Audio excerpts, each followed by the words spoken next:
las 10:08, vamos al encuentro del doctor Carlos Rucaos, que ha pasado por todos los cargos que la política puede ofrecer a un dirigente y bueno, hace ya un tiempo se ha convertido en un analista privilegiado por lo que ha visto, por lo que conoce. No es lo mismo hacer análisis político mirando desde un lugar que habiendo tenido la posibilidad de entender las tramas del poder, es decir, de haber estado en la cocina misma del poder. Doctor Rucaos, buen día, ¿cómo está usted? ¿Qué tal, María Herminia? Buen día a usted, al equipo y a todos los oyentes. Bueno, muchas gracias. Doctor, guardo para mí que lejos de resolver problemas, sumamos problemas, ¿no? Y no parece despejarse ese camino con un hito. Me parece que uno de los graves problemas que tenemos es que al haber tanta división no tenemos oficialismo. Bueno, claro, el problema es que hay dos oposiciones, digamos, una oposición adentro del propio esquema del gobierno y la oposición tradicional.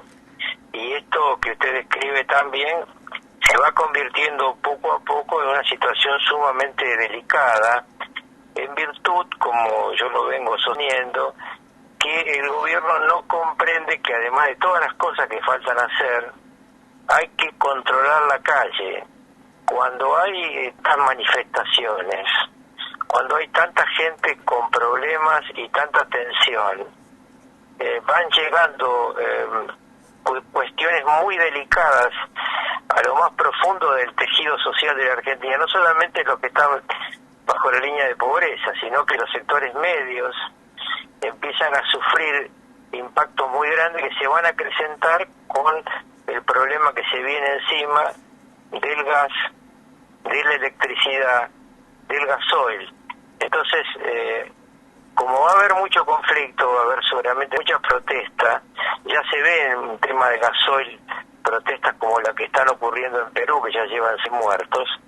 Es muy importante que haya acuerdos entre los gobernadores, el presidente, para controlar la calle, porque esto es sumamente delicado. Yo veo manifestaciones en todos lados de gran cantidad de personas que en cualquier momento desatan un conflicto muy delicado. A propósito de Perú, yo señalaba ayer que la Constitución Nacional de Perú, y ahí digamos un poco el gran problema, impide, por la experiencia negativa de los años 80, impide marcar precios máximos. Entonces, bueno, dado la situación internacional, de ahí vino el paro de transportistas y de agricultores y una decisión tremenda de Castillo de dictar en Lima y en Callao lo que sería un toque de queda, ¿no? La emergencia en seguridad. Bueno, el problema de Perú es mucho más complejo que esto que estoy diciendo, pero fíjese a qué punto políticas que nosotros aplicamos en un país como vecino, como Perú, por la Constitución está prohibido realizar. Sí, lo que pasa es que yo creo que la síntesis que usted hizo de Perú es muy buena, muy compacta, pero quisiera agregar el hecho de que el presidente de Perú es un hombre débil, porque él no es el líder del espacio político. El líder del espacio político es Vladimir Cerrón. Vladimir Cerrón es el creador del partido, tiene una estructura mental sumamente ágil, es un neurocirujano, condenado por graves delitos de corrupción en 2 instancias, primera y segunda, con lo cual no pudo ser candidato a presidente y buscó un muñeco. No sé si le suena todo esto a ustedes. Sí. Entonces, la situación se complica porque, como ocurre acá, no se ha previsto el tema de la ausencia de determinado tipo de productos claves. En el caso de ellos, el tema que desata el conflicto es el gasoil. Claro. Pero atrás de eso se monta otro tipo de cosas, porque los saqueos que hay ayer y hoy, la noche de ayer y la noche de antes de ayer, en Lima, en Cusco, en otros lugares que como el Callao, que uno no imaginaba, que los que conocemos Perú, que iba a haber un saqueo en Cusco. ¿no? Sí, claro. Se han desatado sobre los supermercados. Y la gente va y agarra lo que encuentra. Yo he visto videos subidos a las redes sociales de gente que está desde un departamento, por ejemplo, en Lima, mostrando lo que está pasando en un supermercado muy conocido de la cadena más importante que tiene Perú. Entonces, yo lo que digo es que hay que anticiparse. Doy un ejemplo. En este momento en el Río de la Plata hay 3 barcos con gasoil que ha comprado Camesa. Sí. Camesa no lo puede descargar porque está colmatado su sistema de depósitos. Camesa compra, se lo explico a la gente, que lo sabe, pero compra para el sistema energético de luz. Es decir, para tener gasoil cuando está baja como ahora el sistema hidroeléctrico, necesita más gasoil para dar electricidad. Pero ya tiene electricidad para los próximos 60 días. Entonces, ¿por qué no le presta a YPF esos barcos de gasoil y sacamos de encima el problema que tiene el transporte público, el transporte de mercaderías? Porque si sigue complicándose el transporte de mercaderías, porque los camioneros no tienen relación de precios ni tienen posibilidad de tener suficiente gasoil, vamos a tener una situación más complicada aún. Hay que prever las cosas. Claro, claro. Ahora, y ahí se agrega otro elemento más. Vio que el año pasado fue modificada la ley de biodiesel, bajando el corte de 5 a 10. Nosotros acá en Santa Fe conocemos bien eso. Si se subiese como ha planteado el gobierno provincial al nacional, bueno, tendríamos otro respiro, como usted menciona. Es inadmisible que no lo hayan escuchado a Perotti en esto, porque realmente hay que escuchar a la gente que está viendo los problemas del terreno. Se podría hacer un corte del 20%, 25%. Sí. Entonces, tenemos que anticipar para solucionar los problemas más complicados que tienen los ciudadanos. El otro tema grave es que en gran parte del país, a veces los que están en la ciudad de Buenos Aires se olvidan, en gran parte del país la gente usa el gas de garrafa y tubo. Sí. Entonces hay que tener previsión para este invierno de gas licuado suficiente. Claro. Va a ser seguramente entre hoy y mañana, el señor presidente, un acuerdo con Bolivia que yo vengo reclamando hace 2 meses. Sí, pareciera que sí, a través a través del mano de la película, ¿no? A través de Brasil. A través de una diferencia de gestión importante.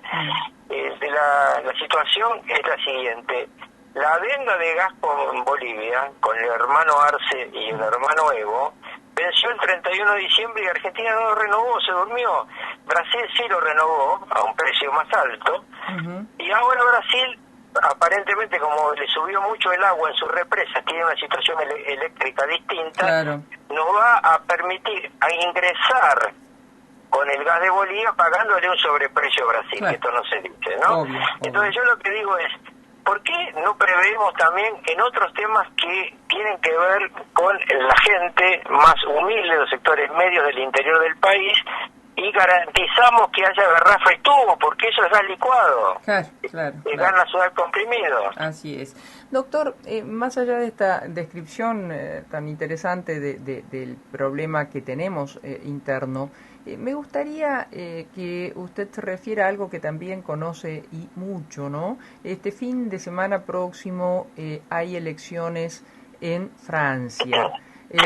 Bueno, algunos creen que finalmente no va a ocurrir, pero no sabemos, que un duro, un hombre de la derecha llegue, sea el elegido. Algunos creen que no pasará esto. ¿Cuál es la mirada que usted tiene?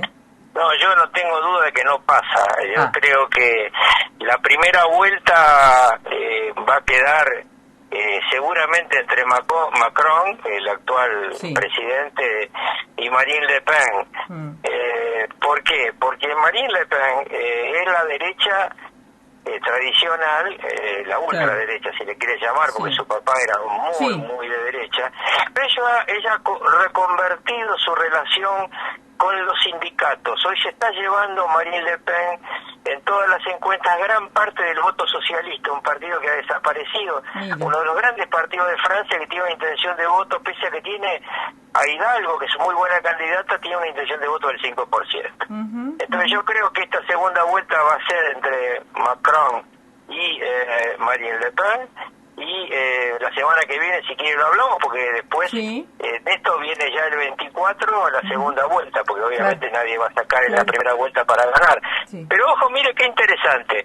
Hoy va a anunciar Ursula von Leyen la nueva decisión de la OTAN, que es muy delicada respecto a Ucrania, y la tenía que decir Macron, que es el presidente pro tempore de la Unión Europea. Se borró Macron porque está tan cerca de la elección que no quiere hacer horas porque está delante de las encuestas. Y le cuento lo que va a decir Ursula von Leyen, porque ya está en algunos cables entre las cancillerías. Ursula von Leyen va a decir que la OTAN pasa a suministrar a Ucrania armas ofensivas. Esto no ocurre en el mundo desde la Segunda Guerra Mundial. No hubo ninguna guerra local donde una de las potencias, y mucho más el conjunto de la OTAN, le entregara armas ofensivas a un país que está en conflicto. Esto pone muy delicado el conflicto y alarga la guerra, que yo creo que es que explicarle a los dirigentes argentinos que las consecuencias de esta guerra van a durar por lo menos 2 años más. Claro. Doctor, a propósito de esto, pareciera que la indicación del presidente Fernández es porque tiene que laudar como titular de la Comisión de Derechos Humanos y que votaría a favor de sacar a Rusia de allí.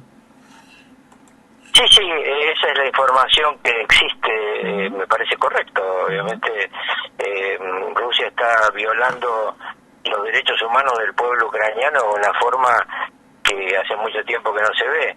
Eso no significa que yo consienta otras violaciones de los derechos humanos, porque el otro día discutía con un amigo mío y que decía, bueno, pero Estados Unidos, le digo, pero si vos y yo caminábamos juntos contra la guerra de Vietnam, tenés que caminar conmigo al lado, aunque sea dialécticamente, contra la invasión de Rusia, porque no se puede permitir que ninguna potencia decida los destinos de otro país malum militari. Claro. Ahora, doctor, vuelvo un segundo y no le robo más tiempo, que siempre es un placer y usted un hombre muy ocupado, pero vuelvo un segundo sobre lo anterior. Usted dijo, esta guerra los efectos de esta guerra van a durar por lo menos 2 años. Y Argentina no se está preparando ni para su situación interna, ni ante la oportunidad, lamentable porque lo determina una guerra, pero oportunidad al fin de abastecer, por ejemplo, en alimentos, cosa que hacía Ucrania, mayoritariamente Europa. Efectivamente, Argentina no solamente no está avanzando en ese tema que es vital, porque el primer exportador de trigo del mundo es Rusia y el quinto es Ucrania, así que fíjese. Además, petróleo y gas, que ya lo hemos hablado, y Argentina puede armar con su sector agropecuario un plan, que yo decía el otro día, de plantar trigo y maíz hasta en la maceta, bajándole las retenciones como premio a esa tarea ciclópea del sector agropecuario para aumentar la producción de lo que podemos exportar. Pero además podríamos estar dándole la posibilidad al sector privado de terminar los gasoductos que están pendientes. Yo el otro día recordaba en un reportaje que el último gasoducto con Chile lo inauguraron Menem y Frey. Mire la época de la que estamos hablando.